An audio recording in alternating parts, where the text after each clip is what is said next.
গভীর অন্ধকার মহাকাশ, কোথাও কিছু নেই, শুধু নীরবতা। পৃথিবী সৃষ্টি হওয়ার আগে কিছুই ছিল না, না আকাশ না জমি, ছিল শুধু আল্লাহ, সর্বশক্তিমান, পরম করুণাময়।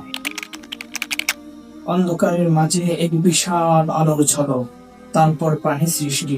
হাদিসে এসেছে আল্লাহ প্রথমে পানি সৃষ্টি করে, তারপর কলম সৃষ্টি করে, তাকদীর লিখতে আদেশ দেন। এরপর আল্লাহ সৃষ্টি করেন ধোঁয়ার মতো এক পদার্থ, যাকে কোরআনে বলা হয়েছে তুফান। এই তুফান থেকেই শুরু হয় আসমান ও জমিনের গঠন। একটি বিশাল ঘর থেকে দুটি অংশ আলাদা হয়ে যাচ্ছে। আল্লাহ বলেন, এসো খুশি হয়ে বা অনিচ্ছায়। তারা বলে, আমরা বাধ্য হয়ে উপস্থিত। এইভাবে আসমান ও জমিন পৃথক হয়ে যায়। এরপর আল্লাহ 7টি আসমান ধাপে ধাপে সৃষ্টি করেন। প্রতিটি আসমান আলাদা স্তর, আল্লাহ আদেশে পরিচালিত হয়।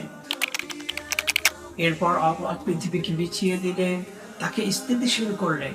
পৃথিবী যাতে না কাঁপে, তার জন্য ব্যারাক হিসাবে পাহাড়কে তিনি স্থাপন করলেন। আল্লাহ সূর্যকে উজ্জ্বল আলো আর চাঁদকে দিলেন কোমল রূপ। দিন রাত সময় সবকিছুই নির্দিষ্ট করা হলো।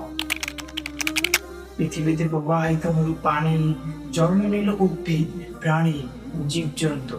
জীবন শুরু হলো আল্লাহর ইচ্ছায়। অবশেষে আল্লাহ মানব সৃষ্টির পরিকল্পনা করলেন।